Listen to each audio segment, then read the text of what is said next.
వీళ్ళు చేసే పనులకైతే ఎవరికైనా చిరాకు రావాల్సిందే.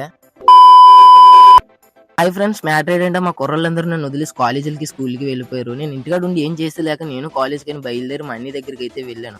వెళ్ళగానే మా అన్నయ్యనైతే పికప్ చేసుకొని బస్ స్టాప్‌కైతే బయలుదేరేసాం. ఈడేంటి బస్ స్టాప్ అని మెడికల్ షాప్ చూపిస్తున్నారు ఏంటి అనుకుంటున్నారు. ఇదే మా బస్ స్టాప్.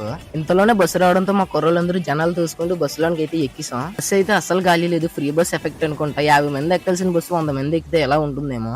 బస్సు దిగ్గల్లా అమ్మాయి అని ఊరు పిలుచుకునే లోపు మా కాలేజ్‌కి అయితే పాదయాత్ర మొదలు పెట్టేసాం. వీడు చూడండి తిన్నంగా నడుకుంటే నన్నైతే పక్క నుంచి గెలుతున్నాడు. వీడిని ఏం చేసినా పాపం లేదు. చూడండి మామ, ఇదే మన కాలేజ్. చూడడానికి బుద్ధ బంగ్లాలో ఉంది కానీ లోన చాలా బాగుంటది. ఇది ఎక్కడో కాదు, మన నక్షత్రపురం దగ్గర ఉంది. లోనకి వెళ్ళగానే కాలేజ్ అయితే చాలా కొత్తగా కనబడుతుంది. వెళ్ళగానే మా కుర్రోళ్ళందరూ గ్రాండ్ వెల్కమ్ అయితే చెప్పేశారు.